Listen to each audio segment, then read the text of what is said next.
Hi friends, எல்லோருக்கும் வணக்கம். எல்லோரும் எப்படி இருக்கீங்க? நல்லா இருக்கீங்களா? இன்றைக்கி அந்த கதையோட அடுத்த பகுதி தான் பார்க்க போகிறோம். அதுக்கு முன்னாடி நீங்கள் செய்ய வேண்டிய விஷயம் என்ன அப்படின்னு கேட்டிங்கன்னா, மறக்காமல் நம்ம இந்த சேனலை சப்ஸ்கிரைப் பண்ணிக்கோங்க.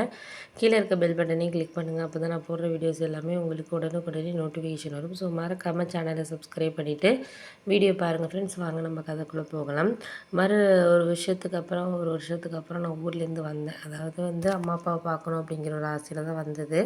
ஆனால் அவங்க என்கிட்ட அந்த அளவுக்கு ஒரு நல்லா பேசக்கூடிய ஒரு மனநிலையில் இல்லை அப்படின்னா, ஏன்னா அண்ணன் பேச்சை கேட்டுட்டு என்கிட்ட அந்த அளவுக்கு சரியாக பேசலை. ஏன்னா நான் ஒரு பெண்ணை விரும்பி நான் ஒரு 2 வருஷத்துக்கு முன்னாடி கல்யாணம் பண்ணிக்கிட்டு நான் அங்கேயே வெளிநாட்டிலே இருந்தேன். ஆனால் பணம்லாம் மாதம் மாதம் அம்மாவுக்கு தேவையான பணம், ஹாஸ்பிட்டலுக்கு எல்லாத்துக்குமே மருந்து மாத்திரை எல்லாத்துக்குமே தேவையான பணம் இதெல்லாம் கரெக்டாக தான் அனுப்பிட்டு இருந்தேன். ஆனால் ஊருக்கு என்னால் எந்த ஒரு விசேஷத்துக்கும் வர முடியல. ஏன்னா அப்படின்னா பர்மிட் அந்த அளவுக்கு எனக்கு 2 இயர்ஸ்க்கு போக முடியாத மாதிரி தான் இருந்துச்சு.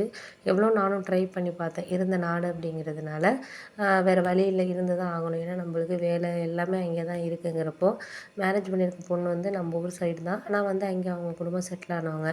அம்மா அப்பாலாம் கூட கல்யாணம் இங்கே தான் நடந்துச்சு 2 வருஷத்துக்கு முன்னாடியே. அதுக்கப்புறம் நாங்கள் தான் எதுவுமே ஒரு வரல பண்ணல அப்படிங்கிற கோவம் எங்கள் அண்ணன் எங்கள் அம்மா அப்பாட்ட 1க்கு 2ஆக சொல்லி விட்டுட்டான். அதுக்கு முன்னாடியெல்லாம் அம்மா டெய்லி ஒரு நாள் விட்டு ஒரு நாள் ஃபோன் பேசுவாங்க. நானும் வேலைக்கு போயிட்டு டைம் இருந்தேன்னா அவங்களுக்கு கால் பண்ணாமல் நான் இருக்கவே மாட்டேன். ஒரு நாள் கூட கால் பண்ணாமல் இருந்ததே கிடையாது. அப்படி இருக்கிறப்போ நான் எவ்வளோ அதுக்கப்புறம் பேச நினச்சுமே அம்மா ஒரு மாதிரி அவாய்ட் பண்ண ஆரம்பித்தாங்க.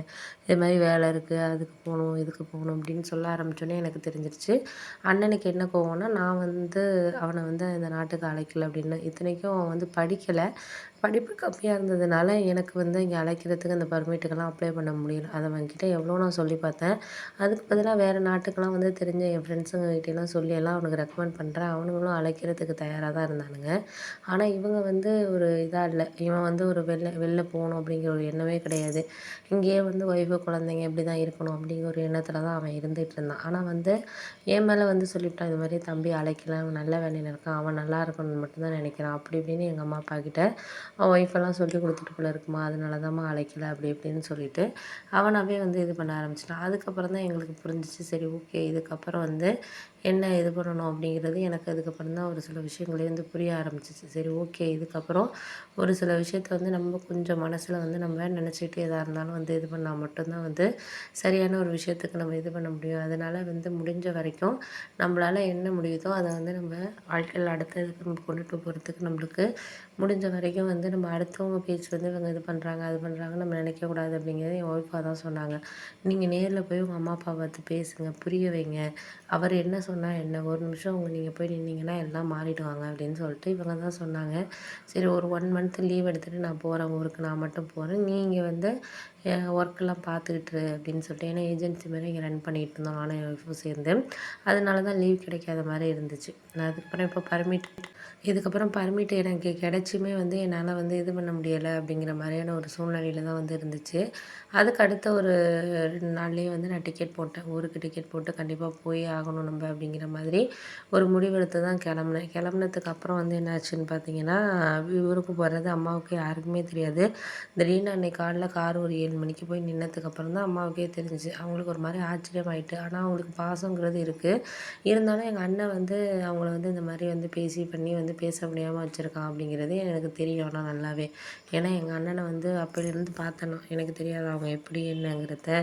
அதுக்கப்புறம் ஒரு வா அப்படின்னு சொல்லிட்டு அப்பாவுக்கு மனசு கேட்கல, வா உள்ளார அப்படின்னு சொல்லிட்டு அப்புறம் பெட்டியெல்லாம் எல்லாருக்கும் எல்லாம் வாங்கிட்டு வந்திருந்தேன். ஏன்னா அண்ணன் பிள்ளைங்களுக்கு எல்லாருக்குமே வாங்கிட்டு வந்தது. ஏன்னா என் மனசு கேட்காது. ஏன்னா வர்றப்போ பிள்ளைங்க என்ன வாங்கிட்டு வந்துருப்பா அப்படின்னு கேட்குங்க அப்படிங்கிறதுனாலே நிறைய அதுங்களுக்கு பொம்மை, அதுக்கப்புறம் புக்ஸு, சாக்லேட்ஸ் எல்லாமே அவங்களுக்கு தேவையான ட்ரெஸ்ஸு எல்லாமே வாங்கிட்டு வந்திருந்தேன் இங்கேருந்து.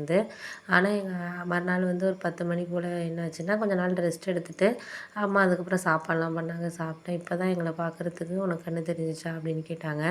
நான் உடனே சொன்னேன், இல்லைம்மா நான் எனக்கு உனக்கு தெரியாது. எனக்கு சில விஷயங்கள் புரியாமல் நான் இது பண்ணிக்கிட்டு இருக்கிறத தாண்டி உனக்கு ஒரு சில விஷயங்கள் புரிய மாட்டேங்குது அப்படின்னோடனே நான் வராததுக்கு காரணங்கள் இருக்குது. ஏன்னா இங்கே உள்ள சூழ்நிலை மாதிரி அங்கே கிடையாது. எனக்கு வந்து உங்களை பார்க்கக்கூடாது அப்படின்லாம் கிடையாது.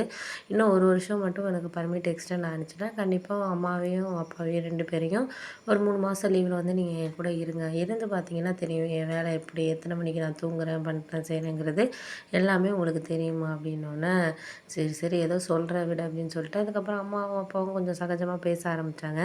அப்போ தான் அண்ணன் இங்கேருந்து வந்தான். அம்மா வீட்டிலேருந்து ஒரு 1/4 மணி நேரம் டிஃப்ரென்ஸில் வந்து அவங்க வீடு இருக்குது. வாடகைக்கு தான் இருக்கான். ஏன்னா இந்த வீடு வந்து அந்த அளவுக்கு பிள்ளைங்களாம் வச்சுக்க முடியல அப்படின்னு சொல்லிட்டு